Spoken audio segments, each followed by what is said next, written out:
반갑습니다. 오늘은요, 시세 반값에 나온 2차선 변의 토지 여러분에게 안내하도록 하겠습니다. 굉장히 개별성이 있는 땅인데요. 이 땅을 설명하면서 기본적으로 토지를 검색할 때 세 가지 정도 지도는 우리가 검색을 해봐야 되거든요. 세 가지 지도에 대해서 안내해 드리도록 하겠습니다. 토지는 통계낼 수 없는 이유가 뭐냐면 개별성이 너무 강하기 때문에 그렇습니다. 전화 오신 분이 요즘 대교리 땅값 얼마입니까? 이렇게 물어보는데 사실 땅값은 5만 원에서 500만 원 이 정도로 대교리 땅값을 얘기할 수가 있잖아요. 전혀 개발하지 못하는 임야 같은 경우는 5만 원에 나오는 것도 있잖아요. 하지만 개발이 완료돼서 2차선 변에 있는 땅들 1000만 원도 넘어가잖아요. 이런 개별성이 너무 크기 때문에 그래서 우리가 어느 정도 기본을 알아야 된다 말씀드립니다. 지도 보면서 오늘 매물 여러분이 안내해 드리도록 하겠습니다. 다음 지도를 보면 위성으로도 볼 수 있고 지적도로도 볼 수 있거든요. 이쪽에 레이어가 있죠. 제외하면 스카이뷰만 보이고요. 누르면 지적 편집도를 볼 수가 있습니다. 이렇게 확대를 하면 지적이 나오게 되죠. 대교리에 있는 2차선 변에 있는 땅들은 400 정도 나간다 봐야 하잖아요. 이 땅은 지금 모양이 너무 길다랗잖아요. 93m입니다. 폭은 6m 정도입니다. 이 땅으로만은 건축을 할 수가 없는, 그냥 농사만 지어야 되는 땅인 거죠. 이분 같은 경우는 시세 반값에 팔아달라고 말씀하시는데, 아쉬운 부분이 뭐냐면 원래 이런 모양이 아니었고요. 도로가 나면서 이 땅이 잘려나간 상황이었어요. 수용된 부분뿐만이 아니고 나머지 부분까지 매도 청구를 그때 했어야 되는 거죠. 세종시 같은 경우는 많이 수용이 되잖아요. 그랬을 경우 수용해서 나머지 땅이 너무 쓸모가 없게 된 경우에는 같이 매수 청구를 꼭 하시기 바라겠습니다. 이 땅은 전혀 쓸모없는 땅일까요? 검토해 보도록 하겠습니다. 이 땅에는 이렇게 농사를 짓고 있잖아요. 길다랗게. 그리고 그 뒤에 임야가 아주 편편하죠. 뒤에 있는 임야 지주가 이 땅을 소유하게 된다면 임야의 가치가 굉장히 상승하지 않을까, 이런 생각을 한번 해봅니다. 다른 분들한테는 아무 필요가 없는 땅일 수 있겠지만 이 땅을 소유하고 있는 분들이 개발할 경우에는 필요한 땅이 되죠.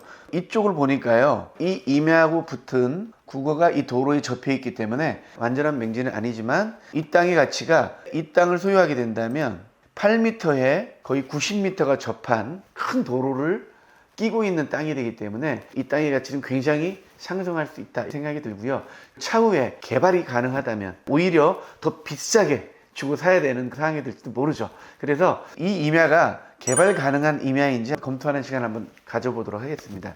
검토할 때는 세 가지 지도를 꼭 봐야 됩니다. 토지 이용, 국토 환경성 평가 지도, 문화재 정보 서비스입니다. 이 세 가지를 검토해야만이 개발 가능성이 있구나 없구나를 알 수가 있거든요. 토지 이음으로 먼저 보도록 하겠습니다. 이 임야는 보존관리지역이고요. 가축사육 제한구역, 준보선단지, 문화재 보존환경 검토 대상구역입니다. 김종서 장군 묘 때문에 그러죠. 임야 자체는 준보선단지의 보존관리이기 때문에 충분히 개발 가능한 용도 지역이죠. 한 가지 걸리는 게 문화재 보존 역량 검토 대상 구역이기 때문에 이런 리스크가 하나 존재한다 생각할 수가 있겠죠. 고도, 경사도 이런 것을 확인해야 되는 거잖아요. 국토 환경성 평가 지도를 보고 보존 가치가 있는지 보도록 하겠습니다. 국토 환경성 평가 등급 분석이죠. 지적 분석을 누르시면 됩니다. 분석 결과가 나왔는데요. 법제적 평가 항목, 그 다음에 환경 생태적 평가인데 여기에 비오톱 1등급인 경우에는 거의 개발이 불가능하다 보시면 됩니다. 환경성 평가지도 대부분이 2등급과 3등급이죠. 법제적인 평가 항목은 3등급. 환경생태적 평가 항목도 2등급 이상이잖아요. 이 임야 같은 경우는 개발 가능성이 충분하다 볼 수가 있습니다. 경사도 고도 분석을 해보겠습니다. 고도는 100% 모두가 50에서 100m 사이인 거죠. 고도가 그렇게 높지 않습니다. 200m 이상이 되면 개발은 어렵기 때문에 50m, 100m 이거 고도도 적당하다 이렇게 볼 수가 있겠죠. 경사도 분석입니다. 세종시 같은 경우는 평균 경사도 17.5도 이하만 개발이 가능하죠. 20도 이상이 40%입니다. 60% 정도는 개발 가능성이 있겠구나 보시면 되겠어요. 빨간 부분이 고도가 좀 높다 보시면 되거든요. 15도 미만이 한 30% 정도 있기 때문에 이 전체적으로 개발할 경우에는 쓸만한 땅이 어느 정도 있다 볼 수가 있습니다. 인목 축적 같은 경우는 대부분 산림기수단을 통해서 어느 정도 유도리 있게 건너갈 수 있는 방법이 있기 때문에 종합적으로 판단했을 때 90m를 가로막고 있는 이 왼쪽에 이 땅 같은 경우에는 문화재만 발굴되지 않는다면 충분히 개발 가능성이 있다 볼 수가 있거든요. 대교리라는 동네가 행복도시가 가장 인근입니다. 2km 안에 들어오고요. 개발이 많이 되고 있습니다. 개발 압력이 굉장히 많이 받는 곳이기 때문에 향후에 투자 가치는 굉장히 많이 있는 곳이죠. 갈치 같은 이 땅이 이 땅 자체로는 별로 볼품이 없죠. 하지만 나름대로 땅이라는 거는 개인에 따라 쓸모가 있을 수가 있습니다. 평당 200에 나왔습니다. 비싸다 이렇게 할 수도 있지만은 나름대로 이 금액에 샀을 때 가치가 있겠다라고 생각하시는 분들은 연락을 주시면 자세하게 안내해 드리도록 하겠습니다.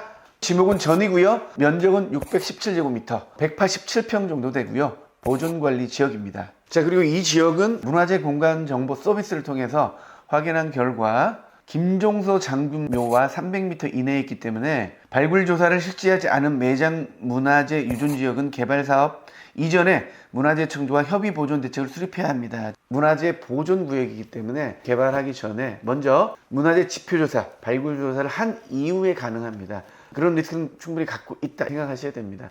이 땅이 투자 가치가 있는지 없는지는 개인에 따라 틀리다 말씀드리고요. 토지를 검색할 때 기본적으로 3가지 지도는 검색해야 됩니다. 궁금하신 분들 전화 주시면 안내 드리겠습니다. 감사합니다.